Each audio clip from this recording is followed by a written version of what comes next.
First off, your money is just pocket change to me. Acting all high and mighty over a mere $2,000 monthly rent. Go ahead, stop paying. They both looked at me triumphantly. With pleasure. John and Alex must have thought I'd come crying and apologizing to them. They were surprised by my response. Fine by me. I'm dead serious about stopping the payments. With that, I left the house.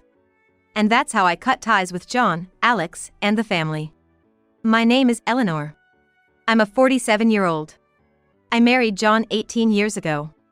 I met him on the dating site. I'm plain-looking, short, and was nicknamed Sunfish as a kid. I was always teased by everyone growing up.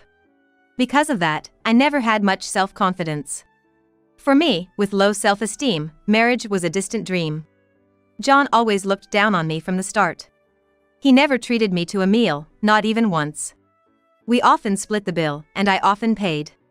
Moreover, John was divorced with one child. Since it was my first marriage, my parents were strongly against it. But I never had the slightest intention of breaking up with John. It happened one day. While on a date, John proposed to me. You know, I think marrying you wouldn't be so bad. His condescending way of saying it shocked and honestly hurt me. I often daydreamed about the ideal words and scenario for a proposal. I wished for kinder words when being proposed to for marriage. Additionally, John's 14-year-old son, Alex, never warmed up to me. I dismissed it as typical teenage behavior, but he's never looked me in the eye while speaking, even to this day. But none of that bothered me. I truly believe this marriage proposal was my last chance. Marriage was my dream. Approaching 30, I was indeed feeling desperate. I thought if I let this chance slip, I'd never marry again.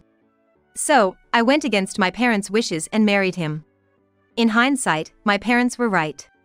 If I had followed my parents' advice, I think I could have avoided this nightmarish situation. Looking back, this was the entrance to hell. The hell started from the first day of marriage. I don't mind if you keep your job, John had told me when we decided to marry. I thought he was understanding, but I was wrong.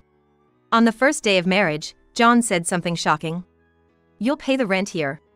What? I didn't understand what John was saying at first. So, you're gonna pay the rent. That's what you work for, isn't it?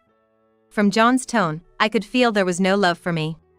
He seemed to view me not as his wife, but as a source of money. I had thought John's reluctance to treat me to meals was because he was frugal and sensible, but maybe I was wrong. Perhaps he just wanted to be lazy. John always looked down on women, not just me.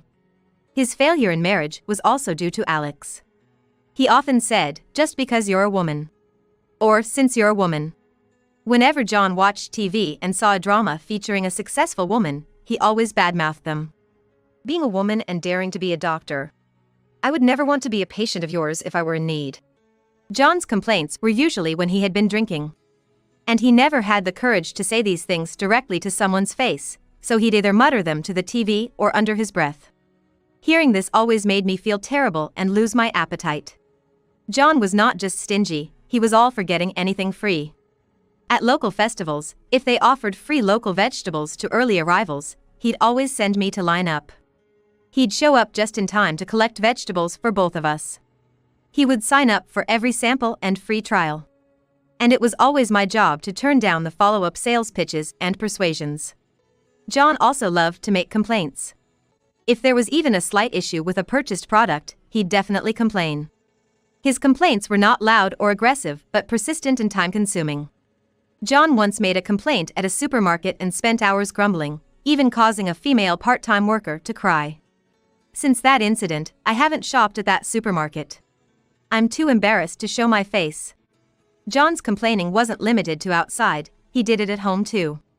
He was meticulous, always nitpicking. This laundry, the collar's still dirty. John points out stains on shirts he's been wearing for years, stains that just won't come out. I take the shirt without talking back. If I did, I'd be in for a long lecture. He also nitpicks about other things, dirt in the corner of the entrance, water spots on the windows, damp hand towels. Dealing with John's complaints, my day just ends. John is not just a complainer, he's also harsh with people. He treats me like I'm some sort of servant. Since we got married, any kindness John had towards me has vanished. While dating, there was little kindness, but he showed some concern for me. Now, he has no hesitation in his demands. Even in the middle of the night, he'd send me out to buy liquor, or if he ran out of snacks, he'd order me to make more. He doesn't care if I'm asleep in the bedroom. Even after midnight, he'd come to the bedroom and kick my thigh. "Hey, I'm out of booze. Go to the liquor store and get me some beer." And when I go, he'd then demand, "Make some snacks." So, I often go to work sleep-deprived. John drinks heavily. Because of that, he often calls in sick to work, hungover. When he drinks till he passes out, he won't get up the next morning. Even on weekdays, he's sometimes passed out. On those days, it's my job to call his office and say, he's sick and won't make it in. Once, when I forgot to call, John berated me. "Typical of you, not taking care of your husband when he's sick and just making things worse. If you're useless, at least don't cause trouble." He drinks heavily and then can't get up because of the hangover. His hangovers are all his own doing. But he acts like it's my fault. When John's sleeping off a hangover, I try to be as quiet as possible. Once, when I used the vacuum cleaner, he got so angry, he lectured me for 2 hours. Now, when John's home, I use a broom to clean. John usually drinks when he's at home, so I can hardly ever use the vacuum cleaner. John's lectures are long.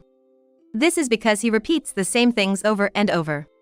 This time, I had to apologize for about 2 hours continually.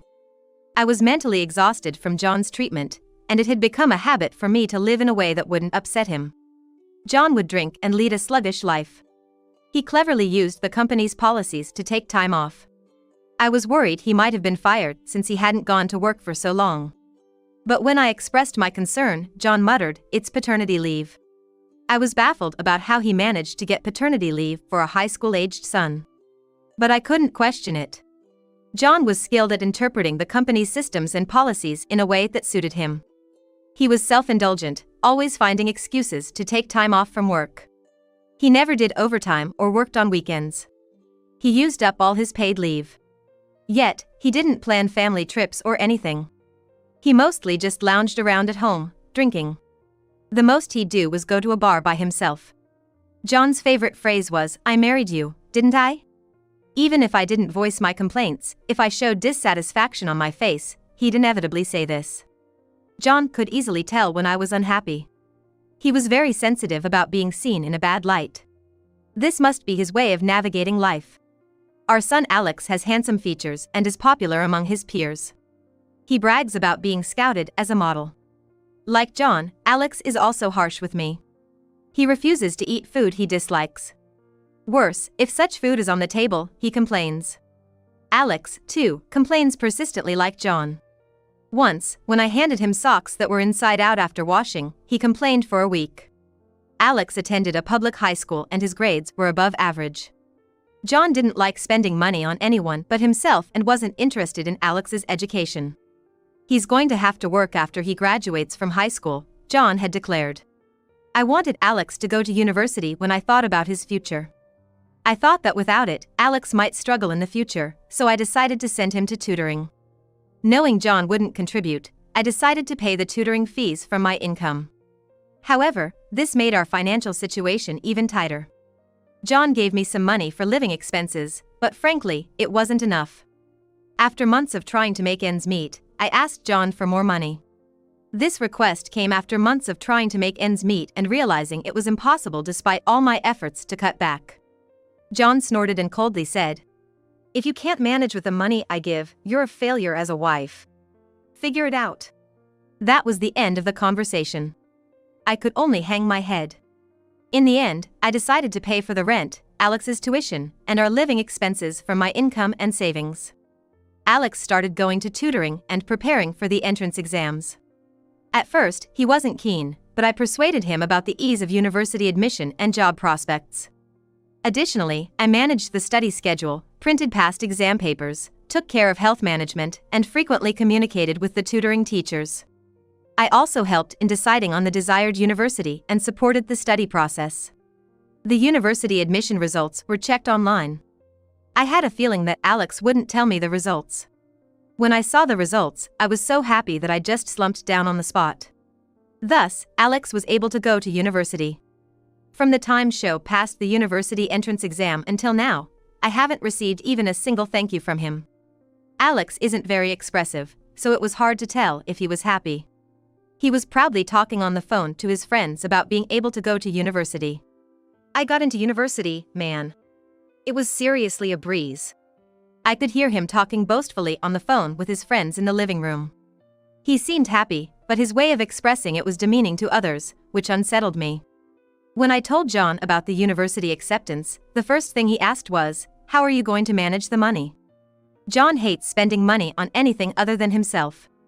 I told him that I was paying for everything from my savings and salary, and had also applied for a student loan. Hearing that, John seemed convinced and finally said to Alex, "Congratulations on your acceptance." The loan was not a grant but a low-interest one, so I would likely be the one repaying it. In university, Alex, who had been idling away, said he wanted to study abroad. Honestly, I was scared we'd run out of money, but for Alex's sake, I withdrew my fixed deposit to fund it. When I checked Alex's social media during his study abroad, it didn't seem like he was studying at all, more like he was just on a vacation abroad. Around this time, I was talking to my boss about possibly getting a raise. After graduating, Alex got a job at a decent IT company, though not top tier. Incidentally, his study abroad brought no results, he still couldn't speak English. Alex began spending more time away from home, leaving me alone with John more often, making life even more suffocating. Alex introduced me to his fiancée. She seemed like a kind and quiet woman. She reminded me of myself somehow. I had a bad feeling. Could Alex be thinking the same as John? Maybe he's found his next source of income and a candidate for a servant. Then John bluntly said, "Alex and his wife will live here. You have no place here, Eleanor. Sleep in the storage room by the entrance." Hearing that, something in me snapped. Unbelievable. Do they even realize how much I've done for this family? I worked as they told me to, paying for everything from rent to living expenses and education fees. I had a faint hope that they might appreciate or acknowledge me. But all that was in vain. To think that they would say such terrible things to me. Alex and John looked at me in shock. "Do you know why Alex was able to go to college?" Alex, looking awkward, tried to smirk it off. I vented my anger on Alex. "Your father never planned to send you to college. I was the one who paid for it and helped you with your studies to get you there." "I didn't know that," Alex retorted, looking away. "Don't start with that now. When did I ever ask to go to college?" "That's right, nobody asked you to do it, Eleanor. You did it on your own." "How can you say that? You all just see me as a convenient ATM, don't you?" Alex snorted derisively. "Now you bring this up?" He looked down on me. "You're only good for earning money and supporting us, so don't get all high and mighty." He seemed to thoroughly belittle me. "Enough." I couldn't take it anymore and stood up, kicking the chair. John grabbed my shoulder and forced me back into the seat. Then, with a cold tone, he said to me, "Hey Eleanor, how can you talk to Alex like that? Have you gone downhill not just in looks but in character too?" What cruel words. I had endured for 18 years. But I had reached my limit. "Stop it, John, and don't encourage Alex. He's not getting carried away. It's just how it is. You're just that in this house." Shocked and angry, tears welled up in my eyes. Seeing this, John and Alex scornfully said to me, "A woman like you, we never really accepted you as a wife. What are you getting all high and mighty about?" "That's right. Just because you contribute some money doesn't mean you can act all important." I glared at Alex. "If that's how you feel, I won't contribute any more money. Go ahead. I'm fed up with living with you anyway." "Fine, let's cut ties completely. You both have jobs, so you won't have trouble with money." "That's right, we can manage without your money. Besides, I'm getting married. After all, your money is just pocket change. Acting all high and mighty over a mere $2,000 monthly rent. Go ahead, stop paying." They both looked at me triumphantly. With pleasure. John and Alex must have thought I'd come crying and apologizing to them. They were surprised by my response. Fine by me. I'm serious about stopping the payments. Surprise and fear appeared on John's face. John was inherently cowardly and weak-willed. He crumbles when confronted. "Well, it's fine. You're useless to us now anyway. Understood. I'll happily do that. I'm leaving this house and will have nothing more to do with you. With that, I left the house. That's how I cut ties with John and Alex. 3 months later, John called me. I was reluctant to answer, but I didn't want him to hold anything against me later, so I picked up. Eleanor? It's me, John, he said, his voice panicked. I briefly put down the phone and took a deep breath. I'm listening, what is it? Please, help me. I had suspected they might start struggling financially, but his panic was extraordinary. What? Why now?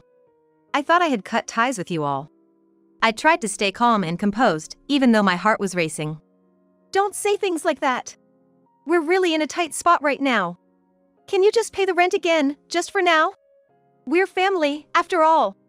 We were still legally married, as the divorce proceedings were ongoing. The discussions hadn't made much progress, so I was talking to a lawyer about going for a court divorce. Legally, we were still a couple, but I saw no reason nor had the inclination to help this man.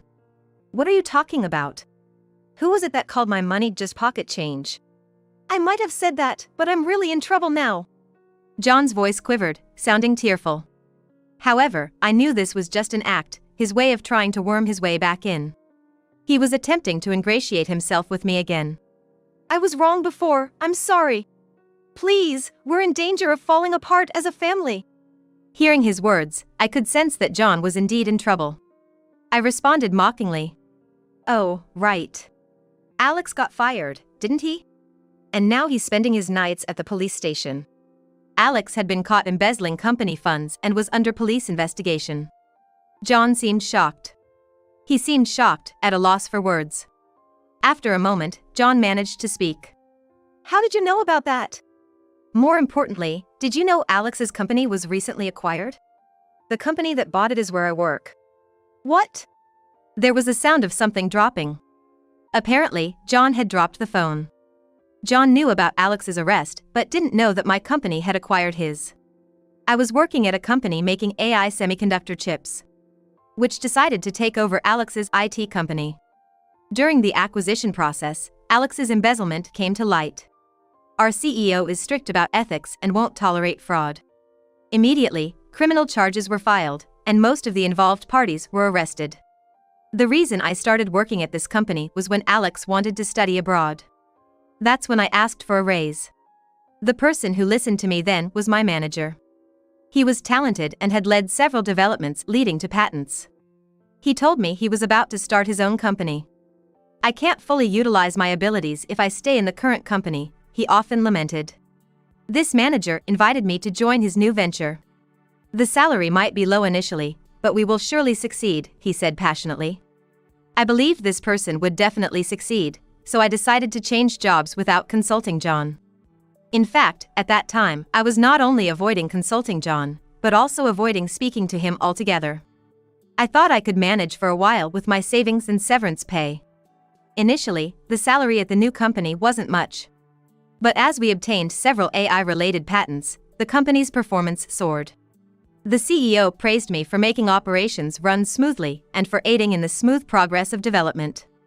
I was often told by the CEO, without you, I wouldn't have been able to concentrate on development. Indeed, when the CEO focuses on development, he tends to neglect other aspects like company management and sales. I took on tasks like negotiating with banks and developing new business clients. Since we started as a small company, I had no choice but to do it myself. As development progressed, we expanded the company and hired more people. The company's growth wasn't just due to my efforts. The AI semiconductor developed by the CEO played a big part. The CEO told me my salary would increase, but I feared that if John found out about my sudden salary increase, he would exploit it. So, I kept my salary the same as it was at my previous company. Instead, I received company stocks as a form of compensation. Alex's wrongdoing involved inflating bills in collusion with a trading company. He made it look like the inflated charges were from an overseas company introduced by the trading company to avoid detection. He had been doing this for at least 2 years. The police are rigorously investigating him for other potential crimes. It was surprising that Alex could come up with such a scheme. Involving an overseas transaction, as it seemed too complicated for him to plan. The trading company claimed they did it reluctantly at Alex's request. I suspected there was a mastermind behind this plot. My gut feeling was that John might be involved. You planned Alex's scheme, didn't you? I asked John directly. John stuttered and fell silent. No way, he did that on his own. Really? He's been doing it for quite a while now. In a way, I think it's a remarkable talent. I taunted John to see his reaction. Well, yes, but it's a crime. It's not right to call it talent. But using overseas companies might have been a smart idea. So, you did plan it and had Alex carry it out. Why would you think that? The part about using overseas companies wasn't reported in the media. The fact that you know about it means you were involved. You just revealed a secret. I could hear John grinding his teeth. I'll report this to the police. Even if I don't, I think Alex will eventually confess. Don't mess around. This is all your fault. John kept talking, but I hung up midway.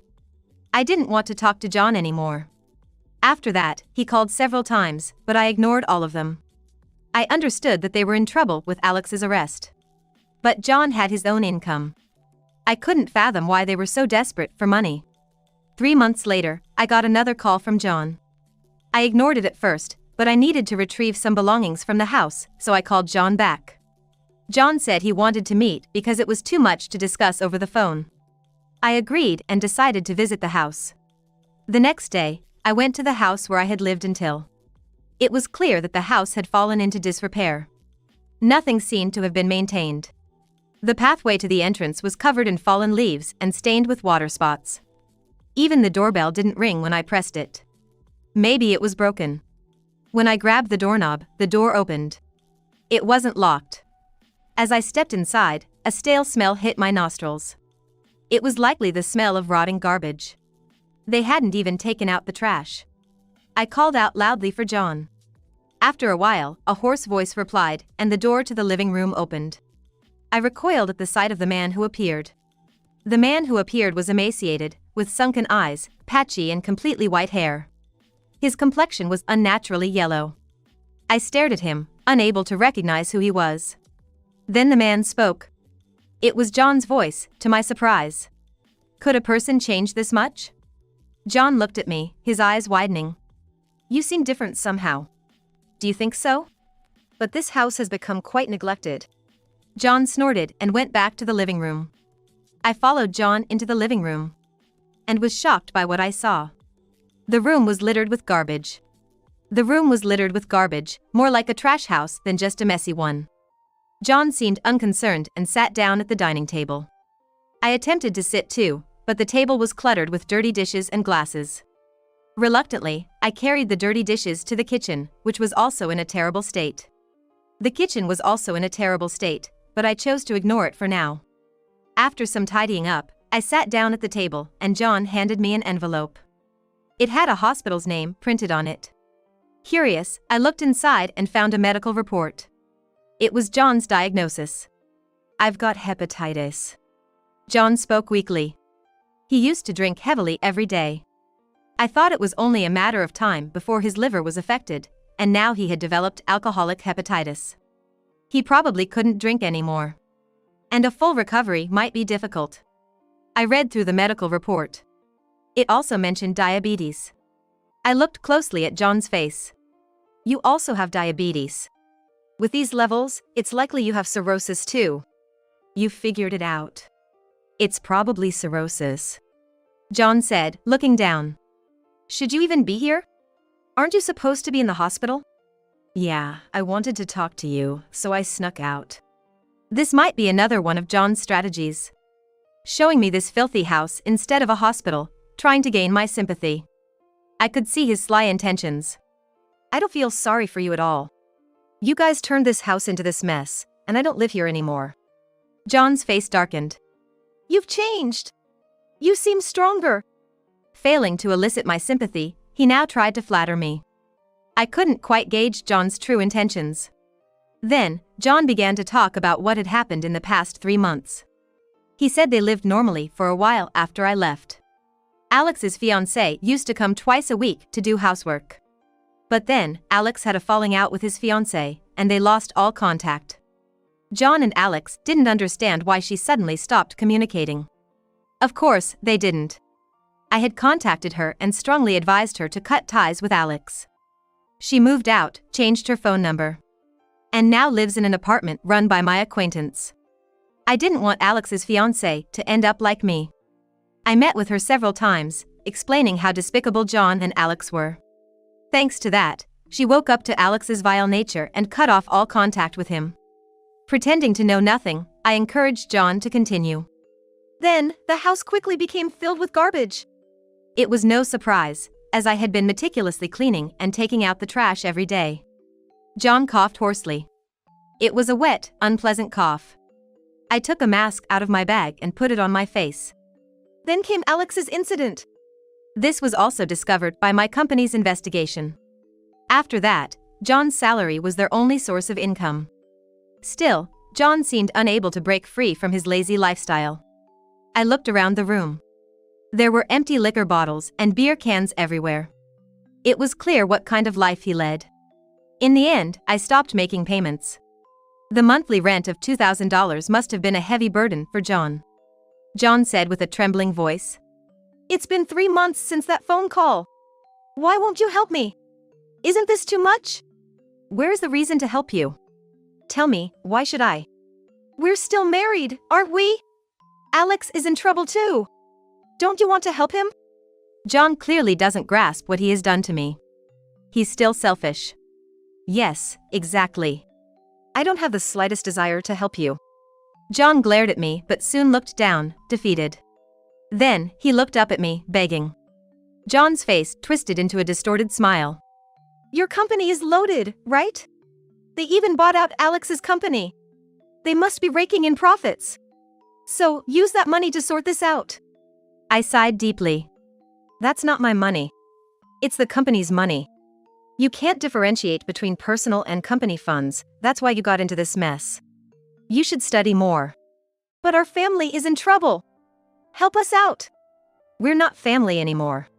You left the divorce papers I sent you as they were, right? Of course I did. I don't want to divorce.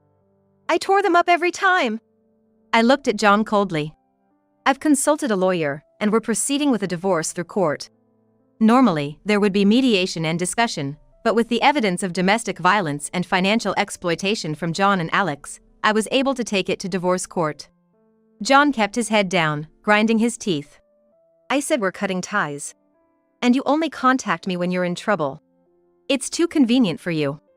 We lived together all this time. I'm the one who married you. I hated that attitude.